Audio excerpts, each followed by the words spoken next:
colors everywhere. Each color catches you with all the five senses you possess. You just want to buy it for someone you love. You feel the silky touch. The object is fabulous, so is the look, the glare, the make.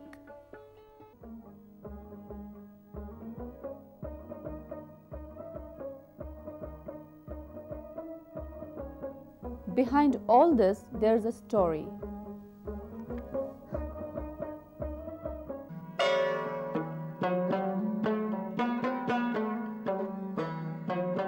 As they say, all great things have a modest beginning. Here, the same story is repeated. The story that begins from an egg, the egg that you want to see, but it cheats your naked eye for being so small in size.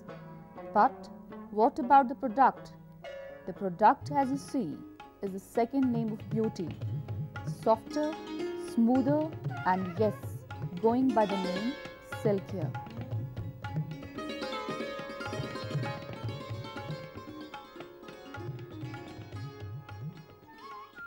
The story begins with a silkworm that was discovered in China almost 5,000 years ago. A Chinese queen, Shi Lingxin, while sipping tea under the shade of a tree, was disturbed by an insect that had fallen from a bough straight away into her cup. She did what common sense demanded. She picked out the insect for throwing it away.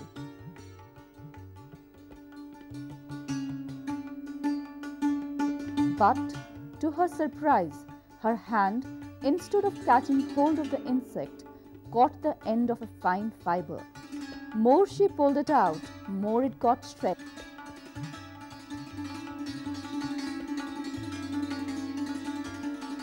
Till it all layered up in her hand. It was something unusual. It was a discovery.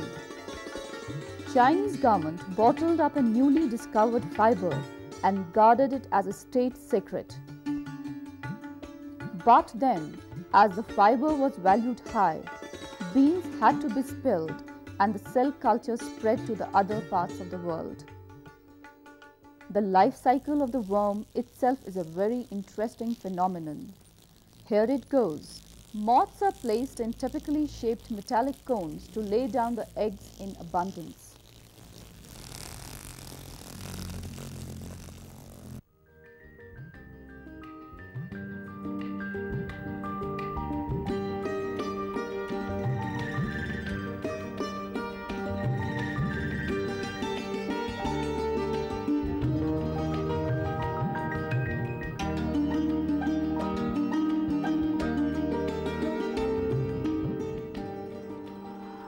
Cones confine the space for laying eggs, hence avoiding wastage. A single female silk moth has the capacity of laying down 300 to 400 small sub-spherical eggs.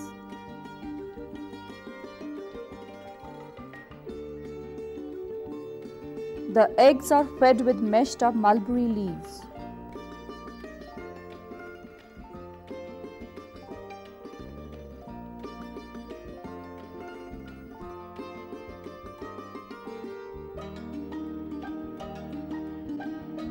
Here we feather out the mix and let the nature take its course.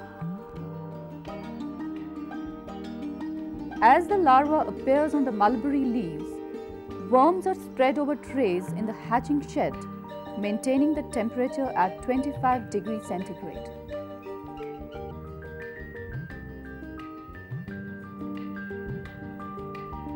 The worms crawl and begin to feed on leaves. They require a careful nurturing for 20 to 35 days, during which they have a voracious appetite.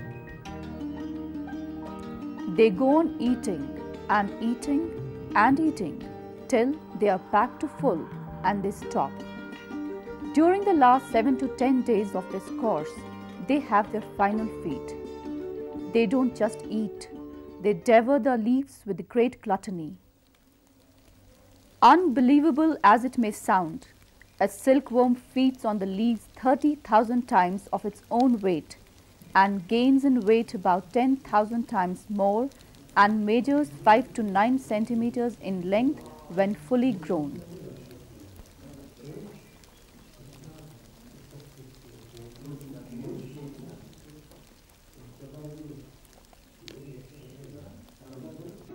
Then, more trays are needed to hold them together. Here you see a creamish white caterpillar moving its head restlessly, extruding filament from a small opening under the jaws to spin the cocoon around itself. And the cocoons are ready.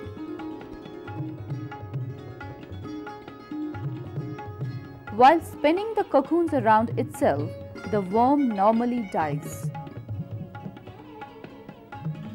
However, sometimes it creeps out alive by extruding a proteolizing enzyme that helps it in penetrating its way through. Such worms are left to resume the process of copulation. Then, the female worms are segregated to put them back in the metallic cones to restart the same process of laying eggs. Here, the life cycle of the worm comes to an end.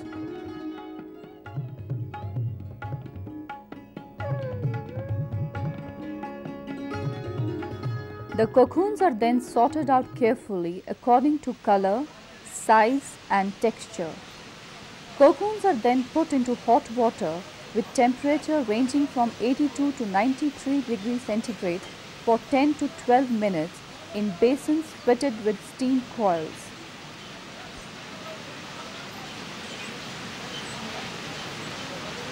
Cooking softens the gum and thus permits the unwinding of the filament in one continuous thread.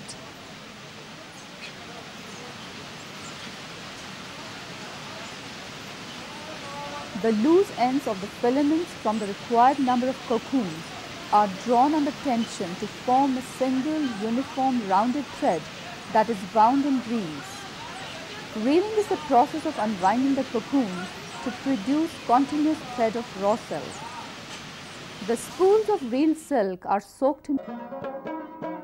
The hanks of silk are removed from the reels and after examining for any defects, rewound into skeins of desired size.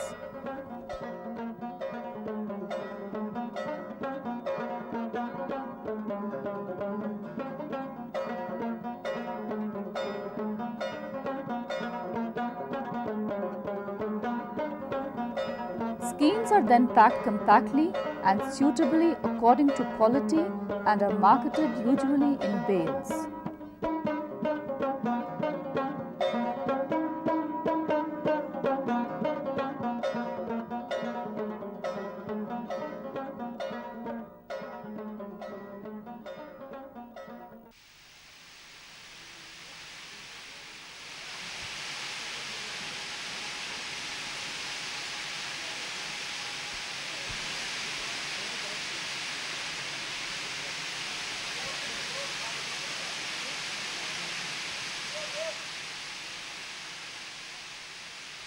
Reeling, re-reeling, winding, rewinding, cogs move, wheels rotate, spools make rounds and rounds together, and it all goes on till the lace is ready for being weaved.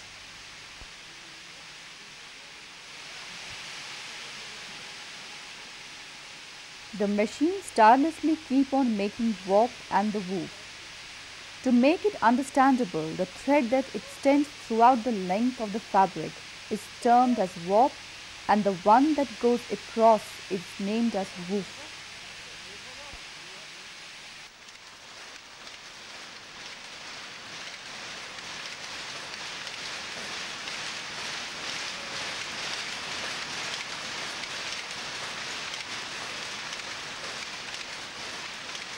The product and the process is nearing its completion. It has now been mounted on the loom for the purpose of weaving, which is done on a hand loom or a power loom. Silk looms operate on the same principle as the other textile looms. Here is the fruit of the labor, the suppleness, the luster that originates from the tiny egg of a worm ends up here. the story comes to an end with the product just before you. Silk occupies an important place in the international market. Although world production of silk is less than 0.2% of the aggregate output of all textile fibers. The countries famous for producing and exporting silk include Japan, China, Russia, India, and South Korea.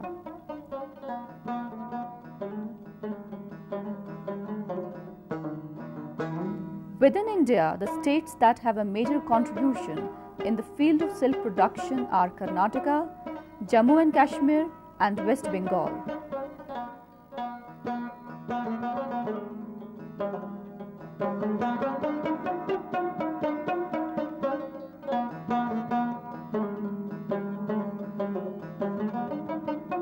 J&K state is considered to have pioneered the art of silk rearing in India, as experts believe that the silk produced from here enjoys an envious distinction of being cultivated only once a year, called as univoltine.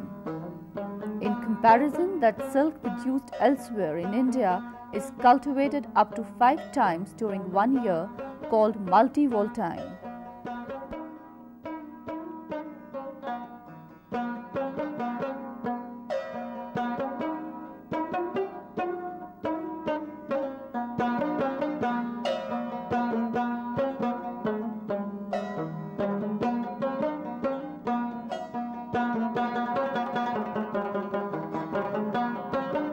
This characteristic feature of Kashmir silk makes it superior in terms of tensility and elegance.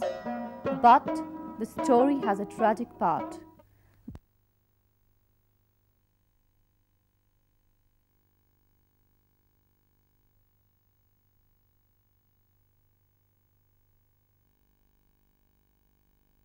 The industry is on the decline that crept in the 1940s, and in 80s it was at its worst. What went wrong? Why is the once flourishing industry at its lowest ebb? Non-availability of mulberry leaves, inferior marketing, low cocoon price, lack of adaptability to the modern methods, and poor management. There are reasons galore. Past was glorious, present grim, and future may shake a promising hand if we try hard to keep it moving before it comes to a grinding halt.